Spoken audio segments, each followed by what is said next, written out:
Assalamualaikum warahmatullahi wabarakatuh. Salam rahayu, rahayu, rahayu. Sudah mengamanahkan karena ada yang waktu itu menyampaikan ke saya ya orang-orang sepuh ya, yang lebih senior ya, orang-orang pinter lah. Nanti bahwasanya kalau saya suatu ketika ziarah haji ke Mekah, waktu saya sujud di depan Ka'bah ini semua kan diambil.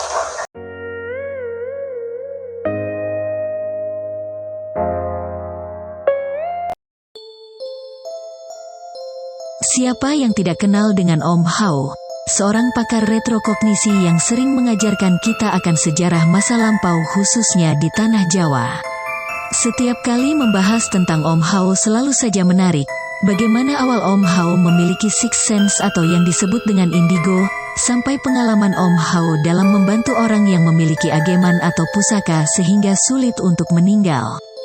Dikutip dari channel Nyai Epi, Om Hao pun menjelaskan bahwa dirinya dapat retrokognisi atau melihat kejadian di masa lalu merupakan bawaan semenjak dari kecil. Lebih lanjut menurut Om Hao, salah besar seseorang dikatakan sebagai indigo yang mempunyai sixth sense bisa melihat hantu saja, tetapi sebenarnya tidak seperti itu.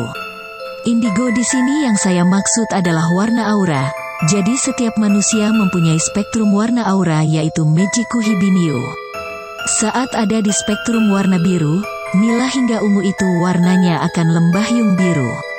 Sehingga kata indigo berasal dari bahasa Spanyol yang artinya nila. Jadi orang yang punya cakra ajna atau mata ketiga ini terbuka, auranya akan indigo semuanya.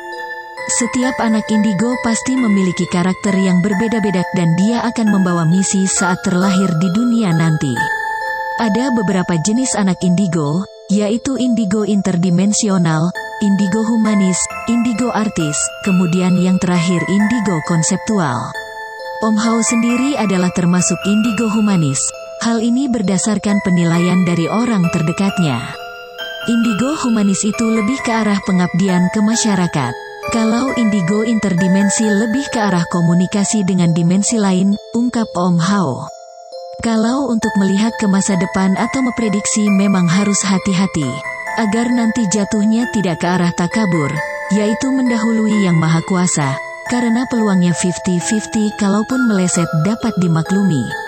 Tapi kalau untuk melihat masa lalu atau retrokognisi itu dibolehkan, karena semua peristiwa sudah pernah dilalui atau terjadi biasanya ada literaturnya, ada sumber-sumber sejarahnya. Pernah suatu ketika terpikirkan, kenapa saya seperti ini, dan mencoba untuk menghindar maupun menolaknya, namun hal tersebut justru semakin diperkuat dan semakin didekatkan. Dan sewaktu kecil sekitar umur 1-2 tahun biasanya anak kecil paling senang kalau diajak ke pasar malam, tetapi saya malah tidak suka kalau diajak ke pasar malam, malah lebih suka diajak untuk mengunjungi ke situs-situs sejarah. Karena dulu waktu kecil saya tinggal di Jombang dan dekat dengan Trowulan yang terdapat banyak situs peninggalan terutama situs kerajaan Majapahit. Kemudian yang pertama tahu akan kelebihan saya adalah almarhum kakek. Jadi waktu kecil saya sering main-mainan aneh dari main ke kuburan, ke pohon besar. Waktu pertama kali di Jogja, dulu saat masih kecil saya pernah menangis 3 hari 3 malam. Kata ibu, saya melihat ada sosok di atas lemari orangnya telanjang, gemuk, besar dan di kepalanya ada tanduk. Tetapi meskipun saya menangis tidak keluar setetes pun air mata. Setelah itu sama ibu saya, dibawa ke orang pintar kemudian sama orang pintar tersebut ditutup, hingga akhirnya ketika umur 7 tahun kebuka lagi, tetapi saya tidak mengaku waktu itu. Dan orang tua juga sempat malu dalam artian, saya tidak seperti lumrahnya anak-anak lain, jadi di waktu sore hari saya diajak main sepak bola oleh teman-teman itu saya menolak, saya lebih memilih untuk bermain ke pohon besar, terus ke kuburan, ke tempat-tempat yang sepi. Tetapi teman saya banyak, teman dalam tanda kutip. Dan dulu kalau saya berbicara dengan teman astral saya, tidak secara langsung layaknya seperti berbicara pada manusia. Dulu pernah main ke tempat kuburan, jadi saya ambil Kamboja terus saya taruh di depan rumah, guna membuat kuburan-kuburan mainan dari tanah. Terus saya juga bilang gini, di kuburan mbak-mbaknya cantik, saya di sana dijamu dengan baik, jadi biar mereka gantian main ke rumahku. dan akhirnya menjadi omongan tetangga.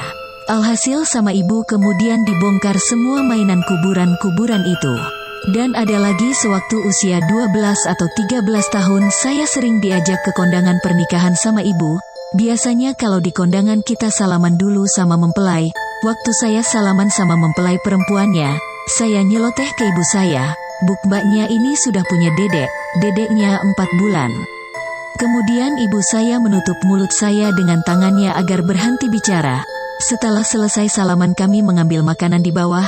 Di situ ada temannya ibu bilang, itu si mempelainya sudah isi loh." Ibu saya bilang ke saya, "Berarti kamu benar nak." Sebenarnya dari dulu keluarga saya tidak percaya akan kemampuan saya, tetapi di tahun 2013 keluarga baru mempercayainya. Ketika melihat metafisik atau diperlihatkan peristiwa masa lalu rasanya seperti dilihatkan secara gamblang, langsung. Tapi ketika sewaktu saya sadar sebenarnya ada beberapa step-step sebelum diperlihatkan, atau mietrokognisi dan digambarkan seperti foto 3 dimensi layaknya hologram. Tetapi saat saya tertidur biasanya nanti diperlihatkan di alam bawah sadar. Dan bisa juga terjadi astral projection atau rogo sukmo, yaitu ketika ruh keluar dari raga dan nanti akan masuk ke dalam dimensi lain. Di situ saya bisa merasakan kejadian langsung dan bahkan menjadi pelakunya. Karena saya pernah mengalaminya, waktu itu kejadian Jepang masuk ke Indonesia tahun 1942, dan peristiwa berdarah di pertengahan tahun 60-an. Jadi ini semua bukan saya yang meminta, tetapi yang mereka berikan itulah yang saya tangkap. Karena selama ini saya tidak bisa meminta. Misal di tempat ini saya ingin retrokognisi di tahun 1947 itu tidak bisa. Tetapi beliaulah yang akan memberikan informasi entah itu kejadian tahun 50-an, 60-an. Selanjutnya Om Hao mengungkapkan bahwa dirinya tidak ada ritual khusus maupun melakukan tirakat khusus untuk mendapatkan ini, karena bahwasannya saya menganggap ini semua bukan kelebihan, tetapi titipan dari Tuhan Yang Maha Kuasa yang sudah mengamanahkan kepada saya. Karena waktu itu ada yang menyampaikan, ada seorang kakek-kakek sepuh berkata, nanti bahwasannya, kalau saya suatu hari naik haji ke Mekah, dan kemudian bersujud di depan Ka'bah, ini semua akan diambil dari diri saya. Jadi menurut saya ini semua hanyalah titipan dan sampai saat ini saya belum diamanahkan ke Tanah Suci. Karena nanti apa yang diamanahkan ke saya ini, sudah selesai dan akan diambil apa yang dititipkan ke saya. Pengalaman yang paling berkesan, menurut Om Hao selama ini pernah 2 kali membantu orang, di mana kedua pengalaman ini berkaitan dengan pusaka atau ageman yang dibawa orang tersebut. Pertama, dulu ada tetangga yang berumur sekitar 80 tahun orangnya sudah sepuh. Beliau, sulit meninggal. Posisi, dari leher sampai kaki sudah pucat seperti sakratul maut, karena beliau ini punya pegangan atau ageman yang tidak bisa dilepas. Sudah dipanggilkan orang pintar, paranormal, maupun diruqyah tetap tidak bisa dilepaskan. Mendengar kabar tersebut, ibu meminta tolong kepada saya dan keluarganya juga untuk dibantu, dan waktu itu saya tidak tahu apa-apa kejadian tersebut pada waktu tahun 2014. Saya pun bersedia dan menjawab, insya Allah saya bisa membantu. Kebetulan waktu itu pada bulan Ramadan, hari Selasa saya ke rumah beliau.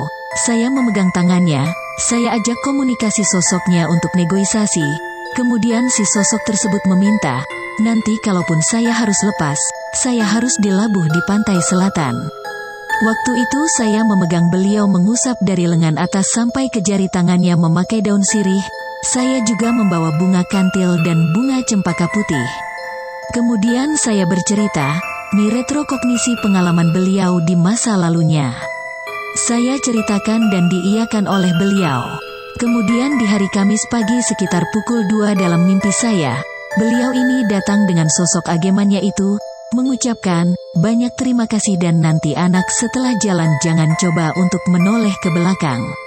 Kemudian saya terbangun untuk sahur lanjut salat subuh. Saat subuh saya dapat kabar bahwa beliau sudah wafat jam 2 pagi tadi. Jadi beliau ini di dalam mimpi saya seperti pamit. Lalu pengalaman kedua, ada seorang nenek-nenek usia sekitar 95 tahun. Dulunya beliau ini cantik, tapi maaf, cantik dikarenakan beliau memakai susuk. Terus saat naik haji ke Mekah, katanya usut punya usut, jin korinnya yang ada di susuk tersebut ditahan di sana dan tertinggal. Mungkin karena si jin ini di sana menantang atau apa, karena di Arab ini jinnya lebih tua. Setelah itu beliau pulang ke Indonesia, otomatis susuknya ini kosong, tidak ada sosoknya. Akhirnya susuk tersebut tidak bisa dicabut. Pesan saya, hati-hati bagi yang ingin memasang susuk, karena yang bisa pasang dan tarik susuk hanya orang yang pertama kali memasang susuk tersebut, karena dia tahu mantranya. Akhirnya susuk tersebut tetap tertanam dan tidak bisa dilepas. Kemudian saya menegosiasi dengan makhluk astral penunggu susuk tersebut. Kemudian jin korinnya bilang, bila ingin susuk tersebut terlepas ada 3 syaratnya. Pertama, setelah beliau ini meninggal, jangan ada perselisihan soal pembagian harta warisan. Yang kedua, anak-anak dari beliau ini harus akur. Yang ketiga, saya akan lepas setelah 40 hari kamu datang ke sini. Setelah 2 bulan saya dapat kabar, namun saya lupa mengabarkannya bahwa 20 hari yang lalu beliau ini wafat, pas setelah 40 hari saya pertama kali bertemu beliau. Dan saya juga pernah ada pengalaman-pengalaman yang lain, seperti kemarin memulangkan kembali korin mereka yang ingin pulang ke Jepang, jadi dari beberapa gua Jepang yang ada di Bandung, di Jogja, di Surabaya. Waktu itu saya mengambil tanahnya kira-kira segenggam, saya bawa dari beberapa gua tersebut ke Kyoto dan Hiroshima. Waktu itu saya tidak bisa mendoakan mereka secara Shinto, tetapi setidaknya saya bisa mengantarkan spiritnya. Karena ketika makhluk astral ingin melintasi lautan atau menyeberang, bagi makhluk astral itu tidak gampang karena banyak rintangan. Bagi kalian yang ingin mencoba praktikum atau eksperimen ala Om Hao, untuk mendeteksi apakah di situ ada makhluk astral atau tidak, bisa kalian coba dengan menginstal aplikasi pendeteksi makhluk astral di HP. Kemudian kalian siapkan senter. Kalian cari tempat yang menurut kalian angker di situ. Setelah itu buka aplikasi pendeteksi makhluk astral. Kemudian nanti ada notifikasi 1 titik yang diduga terdapat makhluk astral. Di situ kalian center di titik tersebut. Nanti kalau ada bayangan yang bergerak, berarti di situ ada makhluk astralnya. Karena dengan intensitas cahaya yang terang makhluk astral akan menjauh. Kenapa demikian? Karena sebenarnya ada kutub negatif dan juga kutub positif. Jadi seperti magnet ada gaya saling tarik-menarik, sehingga makhluk astral yang mau mendekati kita terjadi seperti listrik statis.